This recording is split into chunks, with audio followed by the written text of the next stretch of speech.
125,000 downloads in 145 countries. Out of how many? How many countries are in the world? So it's 195, which means we're 50 off world domination. We really are pinking the brains. What the actual? I know. And in ADHD Awareness Month, it's really, really like too much. I really did make the post and I had to go back and check the stats 3 times because I just can't believe it at all. Thank you. Thank you, thank you, thank you, thank you.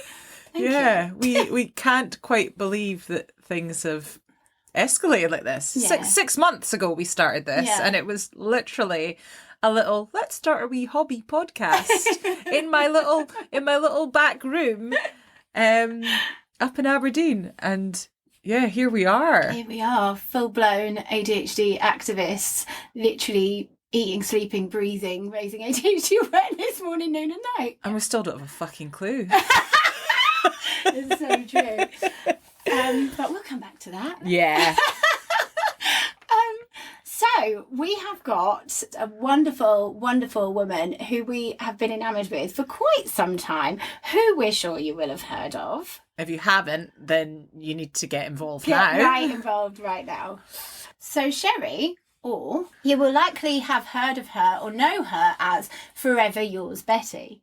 She is a self-confessed dopamine collector and is absolutely obsessed with the colour orange. And we are absolutely obsessed with her. Yeah. And orange is the colour of ADHD Awareness Month. So our whole grid is going to be orange for an entire week. Absolutely. So Sheri talks about something that we need to address. So this episode comes with a slight disclaimer, but we just have to try and be a bit responsible. Not that being responsible is ever our strong point, but we have to try. Yeah. And we also want to be sensitive to her. But she talks about having to take her medication dosages into her own hands. And when you hear her story and how terribly she's been treated with a lack of support in her diagnosis journey, you will understand why. However, we can't condone that. Only one of us is medicated and I follow it by the book.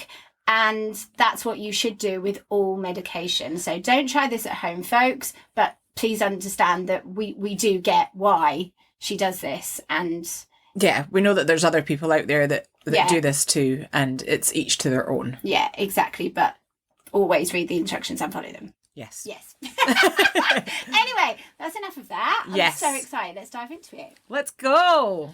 ADHD as females, ADHD AF, ADHD as females, the podcast. Hi, I'm Dawn. Hi, I'm Laura, and we are ADHD AF. Seriously. We are 2 neurodivergent neighbours who moved to the same street at the same time, at the same age, with the same undiagnosed disability. What are the chances? Since discovering the enormous impact ADHD has had on our lives and the horrifying numbers of missing undiagnosed females, it has become our mission to make some serious noise. We want to use our voices to raise awareness, break the stigma, and share our experiences in the hope that they help others. So join us for a chat, or as it's called up here in Aberdeen, a blether. Trigger warning, we will be covering some really sensitive topics, so please do have a read of the description of each episode before listening. It's important to note that we are not medical professionals, we're not therapists or coaches, we're not qualified to offer advice or support. What we will do is share our experiences alongside resources and information from professionals. We will talk over each other and we will go off topic and forget the point mid-sentence. We are both assigned female at birth, which means that we can only speak from the experience of life as AFAB people. However, ADHD AF is an inclusive space. Whatever your gender, you are very welcome here. Yes, you are. ADHD as females, ADHD AF. She's here. So sorry. Oh, don't be daft. Don't be silly. I didn't put it in my diary. I done the thing. I admit, I thought it was in my diary, and I was literally just sitting round the back. 2 seconds, I was going to shut my front door. I was sitting. Oh my God, 2 seconds. Brilliant. What a way to start an ADHD. Well, it couldn't be more perfect. Perfect. So how are you doing? I mean, that'll be an entertaining introduction.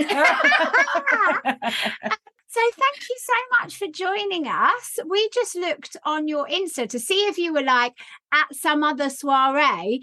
And then we saw that you've just been interviewed by Stylist Magazine. How cool is that? That's exciting. That is amazing. Very excited. Very excited. And I was interviewed like 2 weeks ago as well for the Metro. Yeah. So, and I was interviewed by them a wee while before that as well. So it's quite exciting. Very exciting. So tell us, please, your age and your occupation and a little bit about yourself in the term of what you do for work, etc. Of course. So, hi, I'm Sheri, otherwise known as Years Betty. I am 36 years old, and I am a multi-hyphenate, one of our amazing neurospicy multi-hyphenates. I do quite a few different things. I'm mostly known as being a content creator for Years Betty, but also I do freelance, like social media strategy, business development, brand development, things like that as well on the side. So yeah, but mostly all in the kind of online sphere. Yes. So very ADHD typical. Lots of fingers and lots of pies. Doing all the things at once. Absolutely. Love it. So how did you come to suspect that you had ADHD? Well, it was one of those things that I actually was asked if I had ADHD by a few other people who had ADHD. Quite a few times, just randomly, but I kind of, because of my ignorance, was just kind of like, no, it's anxiety. And I would do it with jazz hands. Yeah. Like exactly like that. It's my anxiety and depression. And just make a laugh about it. And they're like, all right, okay. And then it wasn't until, so before COVID, I was working. So how I was saying, like a multi-hyphenate. At the moment, I'm doing my content creation, and then I work with an agency, Triple R, which is a digital agency based out in New York. And I kind of work with them across their clients, mainly one which is Save the Chimps, the world's biggest chimp sanctuary.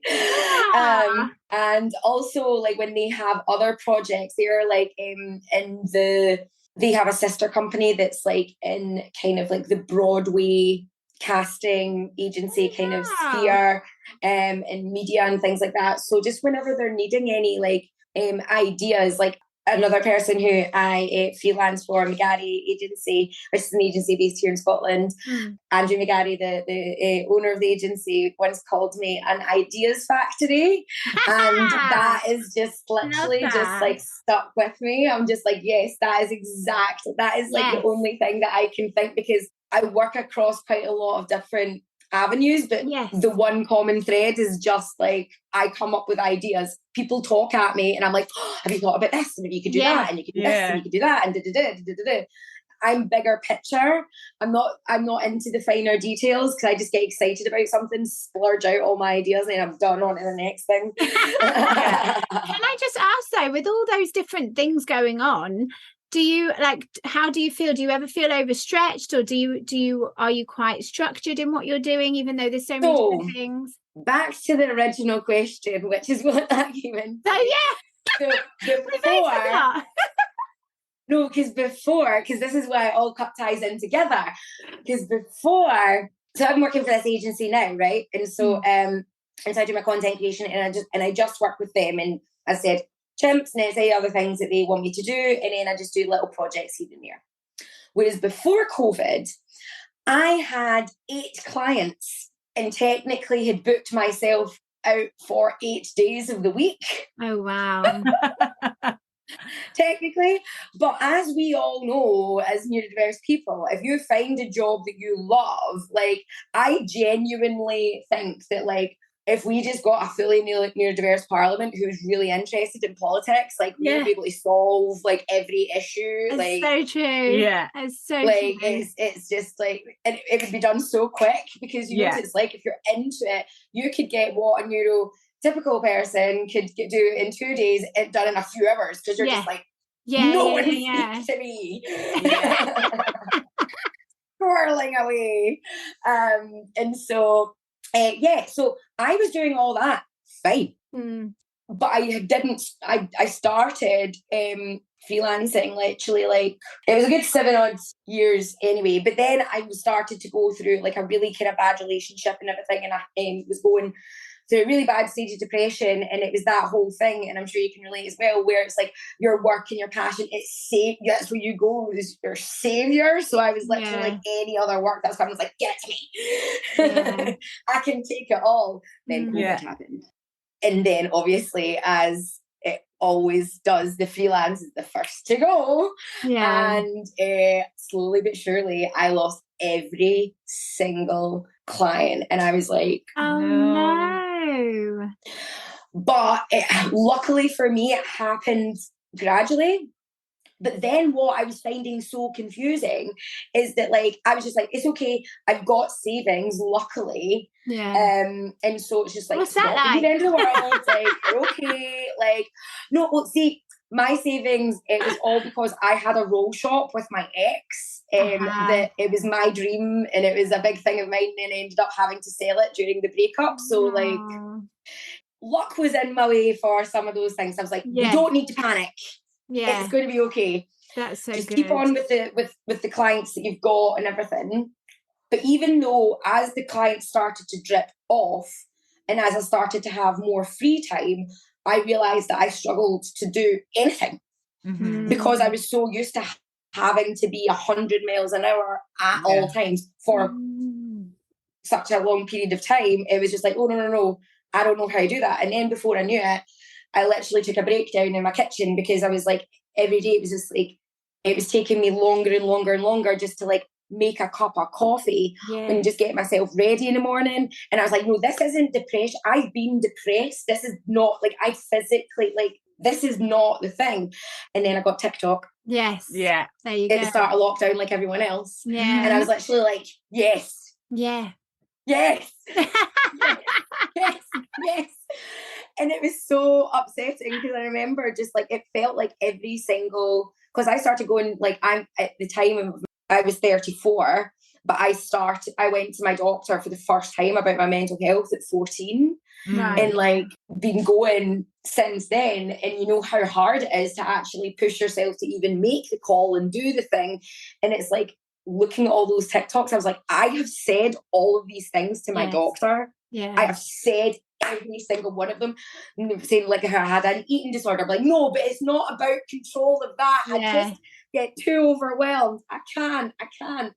They just thought it was that. And they were like, you know, when I said how I couldn't do things, couldn't get up out of bed and couldn't do this, and they were like, oh, it's depression. And I'm like, yes, but no. It's something else as well. It's funny because I had the same experience. So I was 14 when I first went to the doctors, and it is sad when you reflect on it in that way, like going out to get the help, but actually the comorbidities were treated and not the root cause. Exactly. Yeah. So how was the diagnosis process for you then? Well, it started off with me obviously asking to get referred, and then they were like, oh, but like, and I was just like, no, you're referring me. And they were like, well, it's going to be about a year and a half. And I was like, well, if I go private, will you accept that? And the doctor that I spoke to at the time said yes. So I went private, and it was an overwhelming, like, I thought, like, because I'm dyslexic, and I thought that I had ADHD the same way that I'm dyslexic, because my brother's like severely dyslexic, and like I'm nowhere near like that. And so I kind of thought that I was going to be the similar way with ADHD, that it was like, you know, oh, I'm just a wee bit. And it was like, no, you're overwhelmingly, like, I can't believe you've not been flagged before in school or anything. I'm like, okay. It's a lot to take. It's a lot to take, because I suppose part of it, like we talk about it a lot, is like, you know, when you look back and then you start to pick it apart and you realize like how much you've carried as shame or ineptitude or, you know, things that you've gone along with and all the rest of it. It's just like, oh my God, that's, you know, it is actually just really sad, isn't it? You know, it really is. But you know what has helped me quite a fair bit is the fact that, like, of the progression, because as I said, with my brother's dyslexia, like, his first primary school wouldn't even continue his education. He had to move to a school that was accept dyslexia, because this was like in the 90s. And so now, obviously, like, we're so well versed in dyslexia in schools that, like, you know, it's progression for the future. So, like, I think when I kind of have to put that hat on, because I'm just like, it's the same way with girls and women with ADHD. They just didn't know the things. And so even though I can be angry about it and it won't take away the anger, like, it's good to see that it's not, we're moving away from that now. 100%. And that's important. That's what we need to survive. It's all about the awareness and education. And thank you, TikTok. What has undiagnosed ADHD cost you? Apart from my mental health, like, monetary wise, like, I feel like, because food's such a massive thing with me and stuff, and it's just like relying on takeaways and Ubers for being late and things is quite I would probably say the most costly things. And then also because again, TikTok taught me something. I didn't know, because I do this thing with, like, whenever I'm feeling overwhelmed or I'm needing distraction or whatever, I always just, like, think of a random object or whatever, and then I try and find it on eBay. Right, yeah. And I don't know, even just to buy it, just to see, just see if I can do it, and just, like, just fill the chase and hunt and all that. And it's just like, and especially because I've got so many saved searches, like, of, like, these random products that I want to find. And because I have to set a rule that I'm not allowed to buy it unless it's in a certain budget. Yes, that's good. So it's like all these different things. Like, so I'm a bargain hunter, and so I'm like, if I find it, I'm going to get a thrill because I found it. But then I'm like, no, I can't do it because it's in this rule, because that's the autism. The ADHD meets the autism. I'm like, no, with the rule, but there's a rule. Oh, wow. And we need to fix it. That is brilliant. But then there's the random things, like, that just come in. Like, I was just, like, looking at weird beds one night, and, like, I've invested in a very elaborate vintage bed that the bed itself wasn't the major cost. It was the fact I didn't think that I was going to have to get it reupholstered. I was going to have to find a round mattress. I was going to have to get it delivered. I was going to have to remodel move my bedroom to my office and wardrobe and vice versa, then sell the massive wardrobe that I already had existing, and then redecorate the entire bedroom just to have it. I bet it's really cool, though. I needed it at the time. It does sound very cool, yeah. I mean, it does sound really cool, but oh my God, the amount of stress and overwhelm that this has cost me just because of that one. Was the dopamine that worth it for that? Yeah. Like, you know, I don't know. I mean, it might be once I'm done, but I mean, the fact is, this was like a year ago, and I've got this woman, like, storing this bed, and I'm, like, waiting to, like, because she has to wait for me to do it to get done. Oh, honestly, it's a stress. It's that impulsive decision that you just don't think of the consequences or anything else involved afterwards. I can totally relate. I don't have a big fancy round vintage bed, but I wish we did, though. Yeah, I know. We could record the podcast on it. It'd be great. You get it in, and we'll come round, and we'll do it from there. Well, it spins. Even better. So, do you mind me asking? I'm going off piece. So, you mentioned autism. Would you be up for just giving us some pearls? Because we really don't know very much about autism at all. Like, what's the, you talked about the overlap and. Yeah, of course. So basically, when I went for my private diagnosis, she said yes, 1,000 times yes. But she just kind of highlighted to me that I had quite a few flags of overlap, like quite a few multiples, and so it's just something that I should keep in mind. But they don't do autism diagnosis. Like, she doesn't do autism diagnosis. So this was just about ADHD, and so I was like, okay, well, whatever. Didn't really think much about it because it's crossover, so I didn't really think much about it. Then I went back to my GP with my prescription, and it was a locum doctor who was on. And so they gave me my prescription. I'm thinking everything's fine. I'm on my prescription. I'm like, oh my God, this is like Sorted. life-changing. Wow. Yeah.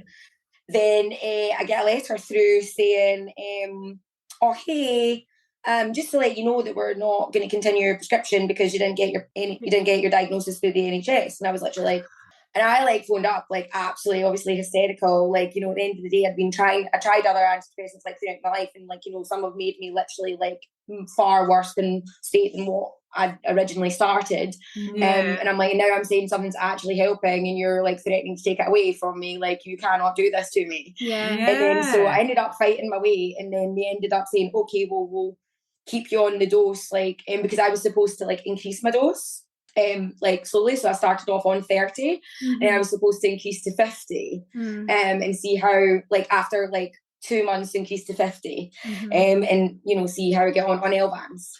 And so I was almost up my 2 months, and they said they weren't going to do it. And then after I lost the full breakdown in the office, and I was like, you can't, like, you know, NHS is supposed to be person-centred, like, this is not like person-centred at all, like, you know, come on now. And so they have a agreed. crutch, let's take the crutch Yeah, away.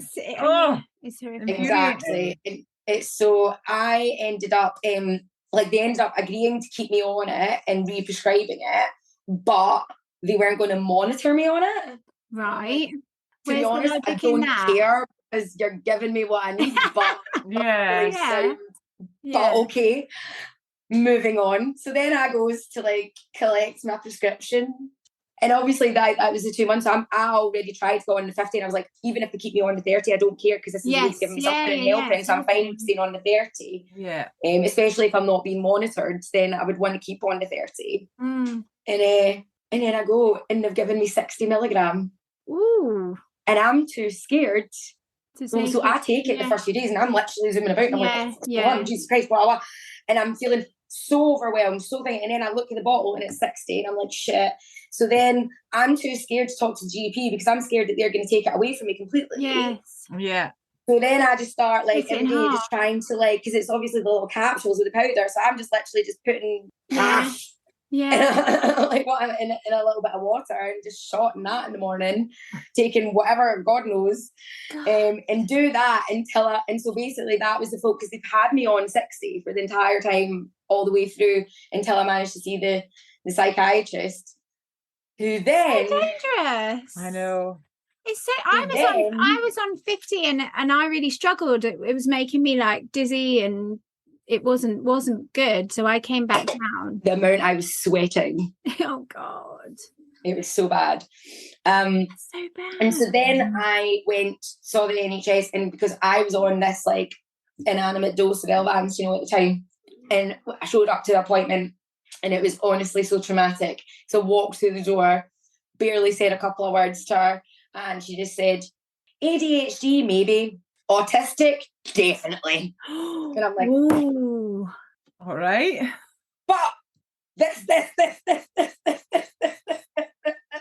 Wow. And they're like, sounds like it's your special interest. And I was like, it is, but that's also ADHD. I'm like, no. And I was just like, look, I get it. I get that, like, I already was pre-warned that I had like some overcast. Like, I might be a little bit autistic, but the fact is, this medication's helping me. She's like, it's not helping you because look at you. And I'm literally just like, because of this situation, I'm being misunderstood. You're getting all my triggers. You're not listening to me. Like, no. So it was awful. I had a horrible experience. Came out. She agreed to increase it to fix my dose to 50, which is what I'm still on just now. And then I went back for a secondary appointment because I obviously wanted to put in a complaint about her because she was just awful the way that she was. And then I went and saw another, but she gave me still gave me the diagnosis. So then I went to go see her again, just because I wanted to go and just have a better experience as well, and like talk to someone, because I still hadn't been monitored. She didn't take my blood pressure. She didn't do anything. That's nuts. It was so bad. And so like I went back in and saw this other psychiatrist who was lovely, and she was just kind of saying like, oh well, if this was 10 or so years ago, I would be more inclined to kind of class you as more within Asperger's kind of like, because Asperger's is no longer a thing, it's just ADHD and autism. Yeah. And so it's like, and so that's what I would have suggested for you, and why you've been so late diagnosed as well, because it seems that for you, they complement each other in a very structured way. In terms of like, school was shite, but the workplace was actually quite good up until, because I worked in retail, I could dot about everywhere. It was really good for my ADHD. And then I only lasted like 5 months in an office job before I was like, no, I can't do that. And then that's when I started out on my own, because because I was just like, no, I can't go back to retail because I've left for this, like, you know, events and PR job. And if I go back to retail, that's proving it, that's you know, making this point. So I'm just going to start my own business, doing it on my own, even though I'd never worked anywhere. It's like, no, I can just do it, it's fine. But I did, and I could.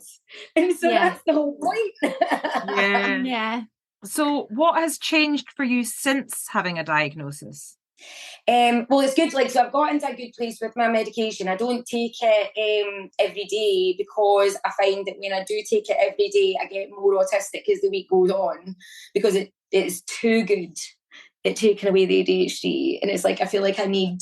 You want some back?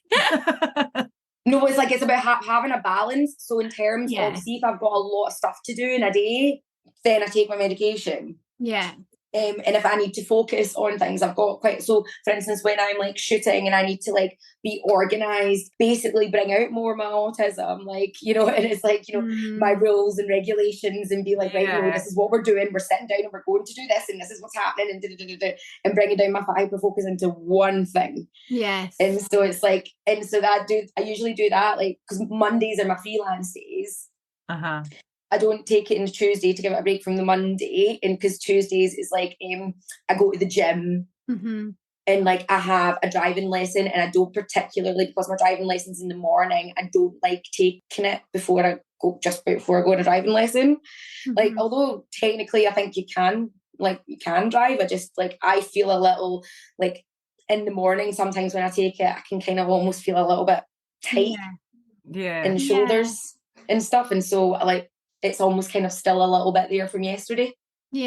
So like, I don't take it on a Tuesday, then I take it on a Wednesday, and I take it on a Thursday, and I don't take it over the weekend, Friday, Saturday, Sunday. So wow. That is what works for you, isn't it? Absolutely. But when did you start all this? When did you get diagnosed? What happened? 2 years ago, 34. 2 years, okay. And now in that time, you've like hacked it. You know what works for you.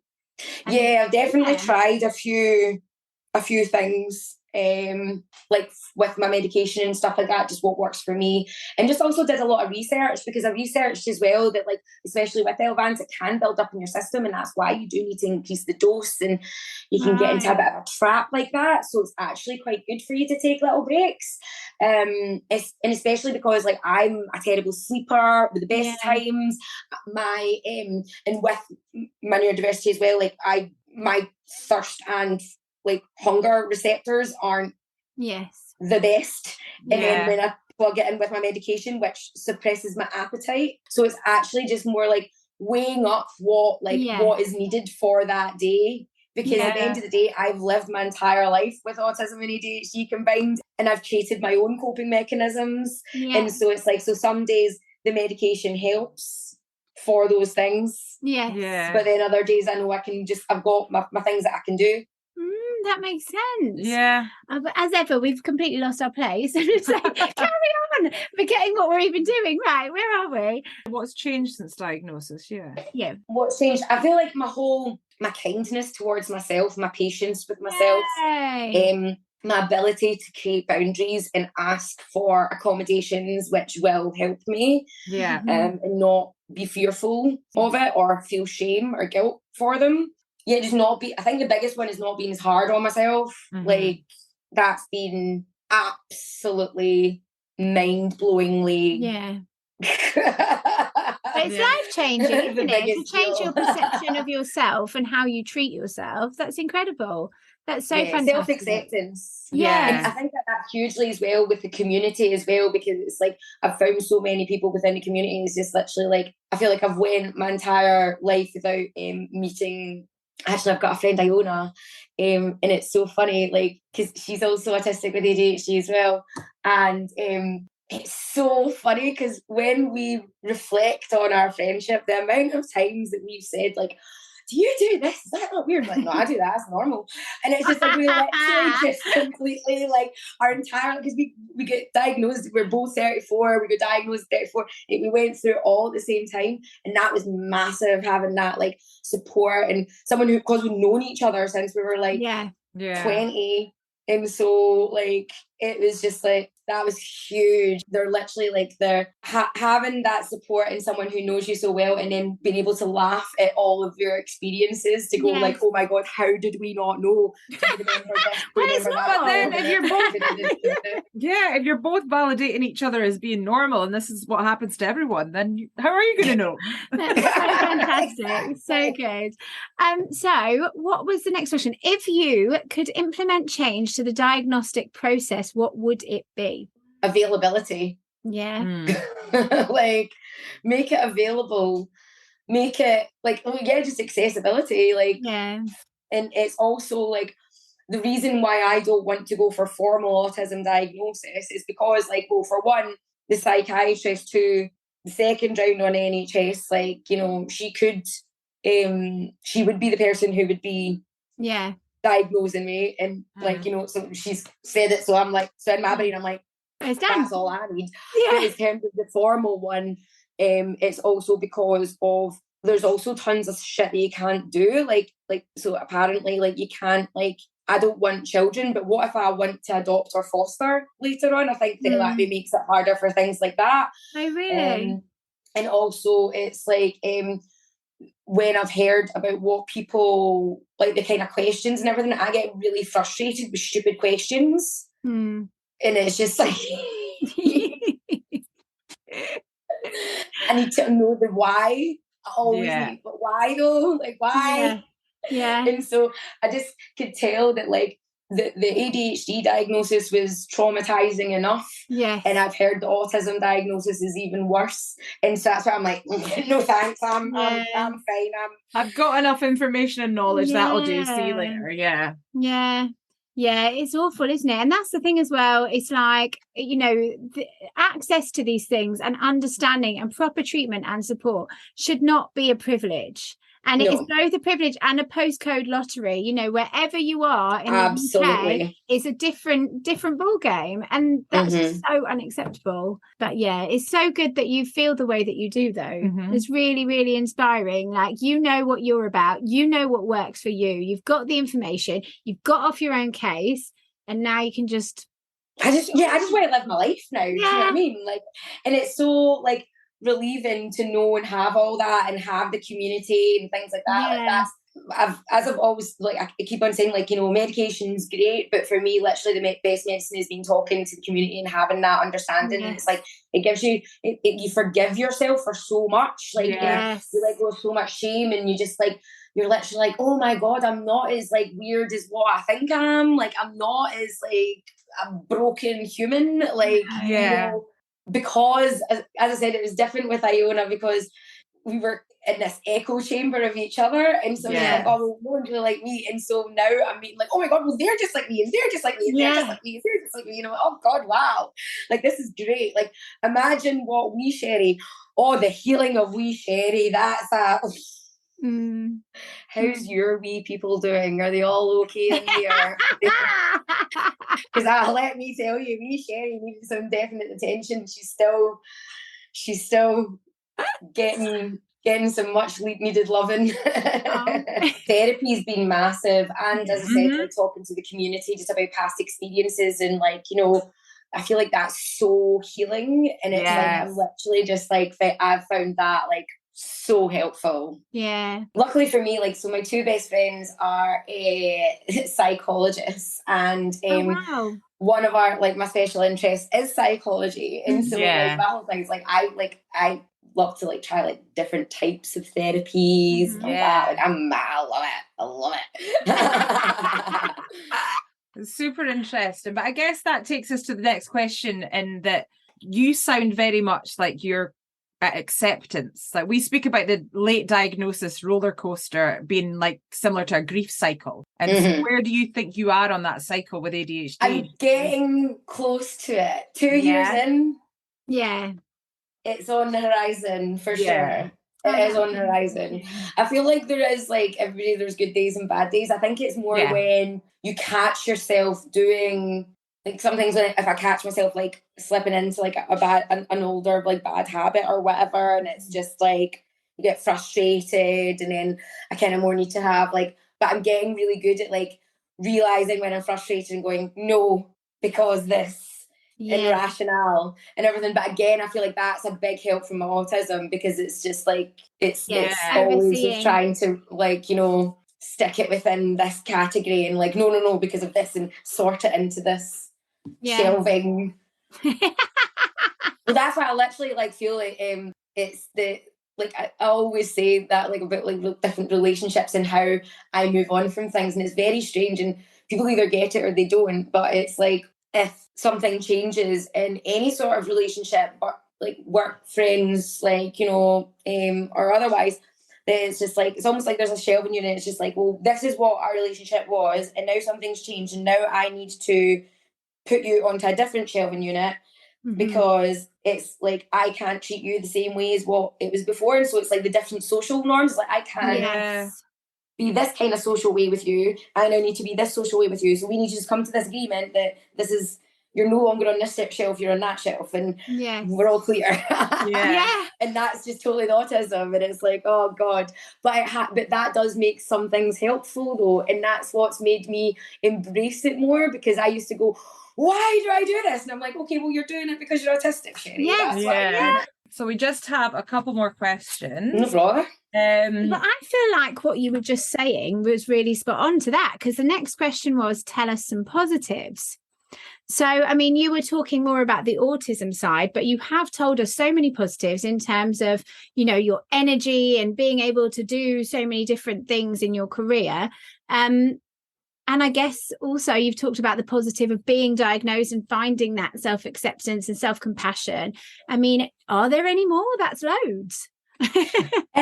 Like things that I always say that like I wish people, because people say, why the fascination with orange? And I'm like, I wish I could bottle and just let people try what I feel when I'm wearing orange or when I see orange or whatever. Like for me, it is a full sensory experience. It's like it literally radiates me, and it makes me feel good. And so many times, and that's why like so many times I wake up and I feel awful, and then I just put that on. It's like putting on my armor, and I just feel like totally get that. Safe and ready, and like, and then I find it dead weird that like I'm walking about, and although I feel safe and ready, and I always think of this meme, and it's like Miss Piggy wearing all of this like this big Kermit the Frog outfit, and it's just like I hate it.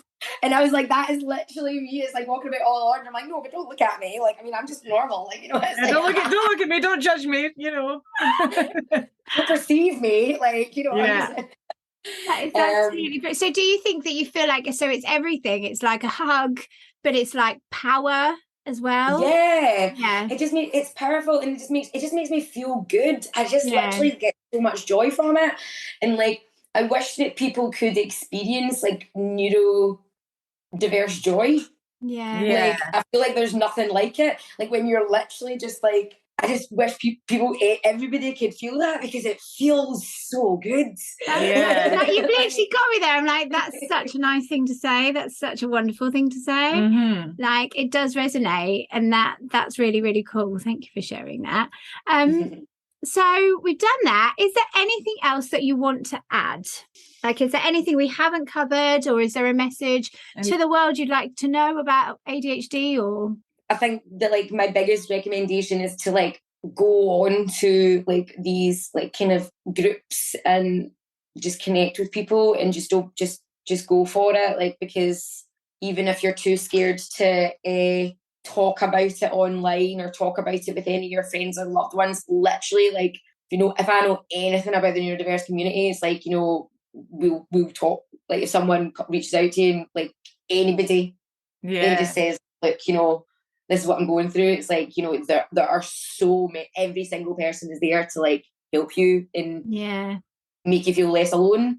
And I feel like when you feel like that will give you a little bit more strength and to actually like go to the doctor or do whatever you decide to do, because not everybody wants to get diagnosed. Some people just the knowledge and the worth of like not feeling less, that all that's enough for them, and like all the coping mechanisms that are out there online, like, so I think that don't be afraid to kind of take the first step in speaking to strangers, because like we're all weird here, so those weirdos. Don't battle alone. And I love that. So, absolutely. So self-diagnosis is valid, particularly in this society where it's so bloody hard to get diagnosed. Yeah.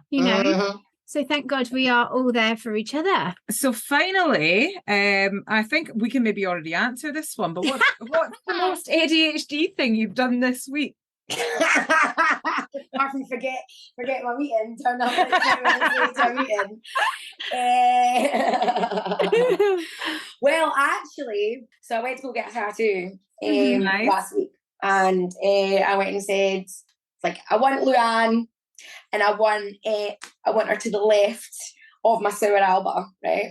So I went to the left of my sour alba, and so I was blethering away to some days he was putting stencil on. And obviously, my left is his right. Mm-hmm. And then he'd done it, and it's obviously a little bit to the right of the thing when I wanted it, like, there. Yeah. There. And so, but instead of saying anything... You just got it! And then what made it even funnier is the fact that I came home and my friend gave me this, like, sticker pack. And I went to go put a sticker on my iPad case, and I couldn't decide where to put it. I went, no. And I put the stickers away because no, putting a sticker somewhere on my iPad, that's too permanent. But that's too big a commitment. But not a tattoo, just slap that on. Slap that on, that's all right. That's fine. Superb. So good. Oh, do you know what? It's been so lovely to chat to you. We're really grateful. It's so lovely chatting to you. Yeah, we're big fans. I saw the other day you did you shared, I think it was a reel, and it said, if you can't handle me at my if you can't handle your executive dysfunction, they don't deserve your hyper focus. Yeah, absolutely. So good. Love that. Absolutely love that. Well, thank you so much, Sheri. We won't keep you any longer. No, it's been an absolute pleasure chatting. I'm still just perving on your kitchen cupboards. Have you seen pictures? So cool. So cool. Awesome. But we really look forward to sharing it. So thanks. Sorry again for keeping you waiting. Oh, don't be daft. Don't be daft.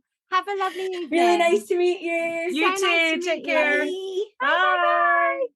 Well, that was Glasgow's finest. Isn't she a dream? Absolute orange tangerine dream. We love you, Sheri. Thank you so much. That Total was such legend. a wonderful chat, wasn't it? Yeah, really enjoyed that. Yeah. So Dawn, tell me, what is the most ADHD thing you've done this week? It's funny because I don't know if I've got anything like specific that jumps out at me, but it's kind of just everything. Yeah. It's just been one of those weeks where I've lost keys, I've lost my phone, like silly things like looking for my phone whilst I've got it in my hand. Oh, yeah. Leaving cups of tea that I've made for myself. Like I've been trying to be organised with uni this week and make cups of tea before I leave because I bought a special cup that keeps it warm for ages. And I'd get to uni, I'd be like, oh, where's my tea? And then I'd come home from uni and find it on a table, being like, why? Just been really tired and stuff. And I think I said last week that I was PMTing, and it's finally here. And I think everything's just exaggerated. The ADHD symptoms are just, Yeah, the hormones just like completely wreak havoc. So yeah, I've just been a bumbling mess of everything. Well, I feel that, absolutely. What about you, Laura? Well, actually, if you don't mind, I'm going to go into one. Buckle in, kids. I do not mind at all. This is important. It is really important, actually. So the most ADHD thing I've done this week is that following a comment on one of our social posts, I put a poll up asking about our content because the person was critical of our content. Now, what's funny about it is that I basically used the person's words, which had really hurt my feelings because I am hypersensitive, emotional dysregulation, RSD. That's how my ADHD presents. Of course. So I put it on the story in those exact words. And then the few people that agreed with the person, I had basically given them a knife with which to stab me. Yeah. Because what I could have done was soften the blow and said, do you think that our post could be more legible or something like that? And instead I used the man's words that had already hurt my feelings. So I invited people to hurt my feelings furthermore. You invited people to tell you that they find our posts migraine inducing, which maybe wasn't the best use of terminology to put out there. So basically, yeah, I stabbed myself in the heart multiple times. But what I want to address is the fact that the guy who commented on our post, he raised a really, really, really valid point. Yeah. It's just really unfortunate the way he went about it. It's unfortunate that I responded so, defensively. Yeah. And then he kicked off. And before I got a chance to kind of say, sorry, that really hit a nerve, he blocked us and removed his comment. So again, that's me making a mistake. And we do make mistakes. Now, we're only human. We're only human. What I want to say, really reluctantly, is thank you to that person for making us aware of something that we hadn't been aware of. So just as much as we are not doctors, therapists, coaches, we're also not graphic designers. And as ever, we don't really know what we're doing. We're doing our best and we're learning as we go. Yeah. So as a result of that situation and the polls, I'm going to educate myself about accessibility in posting because that's really, really important. And the fact that he accused me of not caring about neurodivergent people is pretty shocking. I guess just for anybody that's not seen our polls and doesn't know about what went on, the guy basically said that our content was migraine inducing and it wasn't suitable for neurodivergence because of the brightness and the colours. And yeah, there's too much on there, it's busy, etc. Yeah. Now he raised a valid point, but the issue is how I read it in how my ADHD presents for me is I read it as, are you ready for this one? This one is right up there with could try harder. Yeah. What I read it was you're too much. Mm-hmm. And as a person who has been told their entire life that they are too much, who is owning it and advocating for others who are too much, who is being too much out in the world to make it acceptable for people to be too much. There isn't too much. To be told on our platform, of which I have worked day and night for 191 days for free. Yeah. That I am too much is too much. Yeah. That's too much. So I'm only human and I reacted badly. But one of the things I will say, and this relates to everything, because I've also had people say things like, oh, that Laura, her laugh is too loud. And I'm like, oh, you mean me? Like, we don't have a marketing team. We don't have a social media team. It is literally Dawn and I. Yeah. And often on social media, it is me. So you are literally talking to me. Now, I think it's quite ironic. Well, firstly, that post was one of our best performing posts of all time. Yeah. Secondly, I think it's ironic that a person would tell me that I am not being caring to neurodivergent needs in a way that is completely not considering RSD, emotional dysregulation, and the rest. It's not considering your neurodivergent needs. Exactly. That's the irony. So the point being is we will do better and we will try harder, but it needs to go both ways. Like, people need to understand that I have really severe ADHD. And as much as I am medicated and to a degree it is managed, I'm struggling. Yeah. I struggle really, really hard because I'm putting myself out there every day. And I have really severe RSD and emotional dysregulation. So it's a lot to take. Now, before I dived into reading more about accessibility and posts and that some colours clash, like, again, I just didn't know.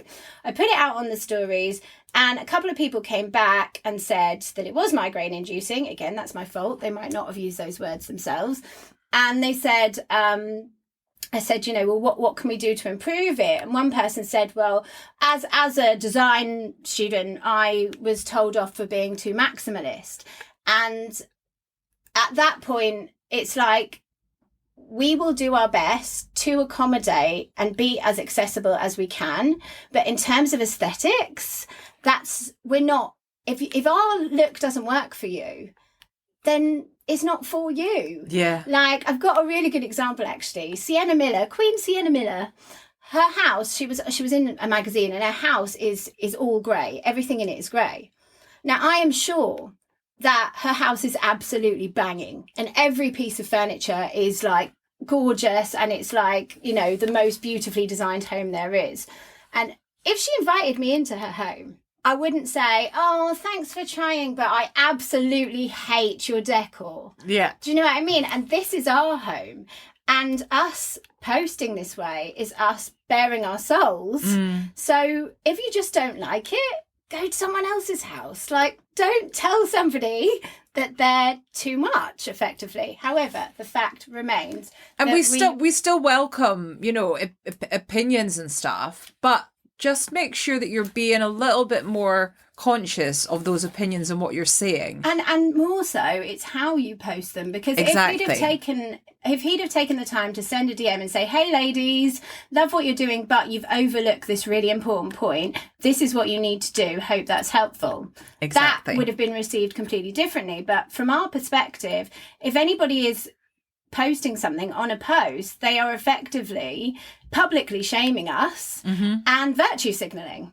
And that does not go down well. So I just want to read what I was going to put on the stories when I was very upset. But thankfully I didn't, because Dawn was like, wind your neck in, because it could be read badly. So I'm just going to read it because then you'll know where I'm coming from and what it's about. And I need to do this just for myself, I think. Yeah. Our message from day one has always been that ADHD presents differently in every single person, and therefore you cannot cater for every individual. All you can do is make people aware of what you're doing, and it's for them to decide if what you're doing is suitable for them. Unlike other ADHD pages, we aren't a meme page or a hacks page. We are very specifically sharing our personal experiences on the late ADHD diagnosis rollercoaster in real time. Therefore, our page is a reflection of ourselves and how ADHD presents in us. We are loud, colourful, chaotic, busy-minded and intense. In real life, we are too much for some. And this podcast and platform is us sharing our true messy selves. We are therefore never going to be plain fonts on beige and sage.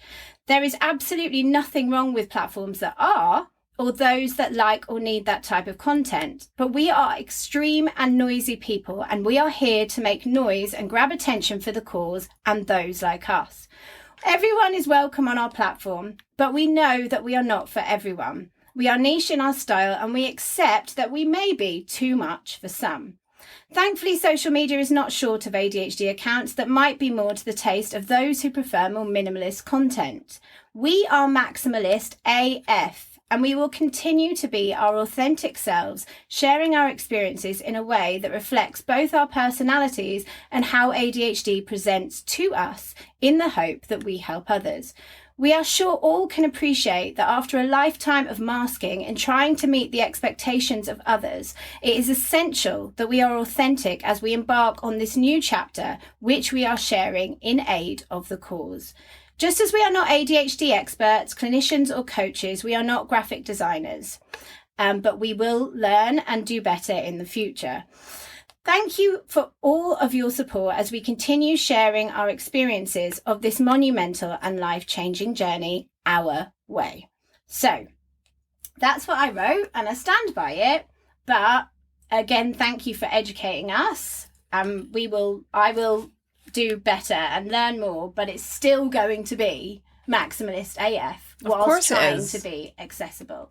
You're not going to dull your sparkle. That's what you said. Don't dull your Don't dull sparkle. your sparkle. So that's that. That's the most ADHD thing I did this week. But what I do want to say also, and I will shut up in a minute, is that when I read that post, the first thing that came to my mind was a quote that inspired me from Brené Brown, but actually it's from Theodore Roosevelt. But it really was one of the things that catapulted me on this journey, because I hid myself away for a really long time. So to step out, this was one of the things. So I'm saying this to myself. I'm saying this not to be provocational or to stick my fingers up at anybody. I'm saying it to be inspirational to anybody else who might want to use their voice and put themselves out there for the cause. And I'm going to change the word to person. It is not the critic who counts, not the person who points out how the strong person stumbles or where the doer of deeds could have done them better. The credit belongs to the person who is actually in the arena, whose face is marred by dust and sweat and blood, who strives valiantly, who errs, who comes short again and again, who spends themselves in a worthy cause, who at the best knows in the end the triumph of high achievement, and who at the worst, if they fail, at least fail whilst daring greatly. So, thank you, Brené, and ironically, we're one above Brené Brown in the podcast charts today. Go figure.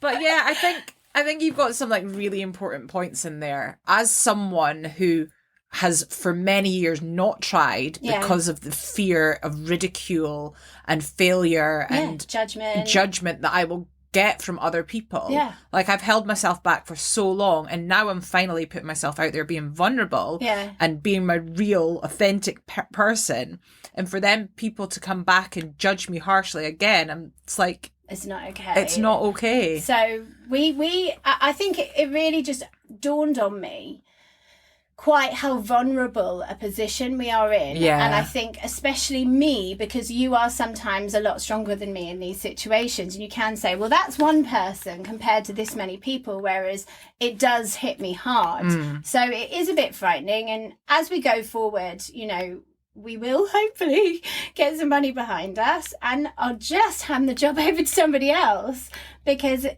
is every day and it's a lot. And obviously, again, I just want to say, we are so, so grateful to everyone for their support. It is a privilege to have a platform. Yeah. I know some are much greater than ours, but we are so grateful for every one of the 6,000 followers we have on Instagram, Absolutely. LinkedIn and Facebook. But with that in mind as well, if anybody wants us to share stuff, please just say hello first. Yeah. Or if you want on the podcast and you have a podcast, invite us on your podcast. Or if you want on our podcast, the best thing to do would be to send us an email telling us your angle, because nobody's story is more important than anybody else's. No. But the sheer number of people that there are, we can't share everybody's story. It's impossible. We'd love to, but we can't. Yeah. And so if we're trying to find stories to give us a different angle, and it doesn't matter how many followers you've got, who you are, where you are, what gender you are, what age you are, but we do need it to be a different story than we've already told. So drop us an email with that angle and we will do that. And if you want us to share anything, just say, hey girls, love your content, would you mind sharing this? Because otherwise I'm just a machine. Yeah. And I'm not a machine, I'm a person, and I work really fucking hard every single day. Yeah, it can be really disheartening to get emails or messages from people wanting things from us but not giving anything back. Yeah, it hurts. And we're not asking for things from you, just a hello. Just How are hello. you? How you doing? Yeah. Would be enough. Would be enough, but some people do unfortunately message us and they don't acknowledge us as per se. They just tag us in things and expect us to share them, and then I feel guilty if I don't, and it all feels like and I know, bullying. And I know at the end of the day we're in the public eye, and as we grow, we're not. It's not all It's going to only be. going to get worse. Yeah, it's not all going to be roses and. We're scared for that. I'm scared for that. Yeah. I'm scared for me now. So we're just kind of trying to protect ourselves a little bit. Protect ourselves a bit and just make you understand that we will get it wrong, but we are doing our best. And when we get it wrong, we will learn and we will grow and we will do better. And that's all we can do. Hear, hear. Hear, hear. So, be kind to yourself. Be kind to others. If you've enjoyed this episode, apologies for my rant, but that's been brewing for months now. That's 6 months of brewing I just got out. You can head to buymeacoffee.com/ADHD females, where you can buy us a coffee or two. And you can also become a member. Yeah, you can become a member. At the moment, the membership is £2 a month. And present, we're not really offering much in return for that. That's just to show your support. However, we are looking into other memberships where there will be some extras coming, but this is time. all work in progress, and we will get there. And so just bear with us. We're trying. And also, if you have noticed, we've got some amazing merchandise. So if you fancy supporting the cause but getting something back, you could buy some incredible jewellery and accessories from, there's going to be more to come. So far we have Rebecca at Working Clasp and Stephanie at All the Discos, who have made amazing handmade merch. Obviously, t-shirts, mugs, etc. They're all coming, but we wanted to support support small businesses, independent makers, and sort of stand by our ethics rather than just going to a big company and doing a job lot. So that's what we're all about, and we really appreciate it. Yeah, we do. There's plenty of merch up there, and there is more coming, so watch this space. And thank you. Sorry for ranting. We really are so grateful.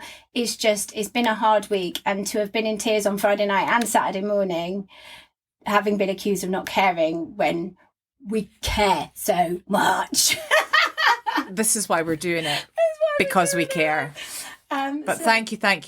We really do appreciate you, and look after yourself and others. Yeah. Bye. Bye. ADHD females, ADHD AF, ADHD females.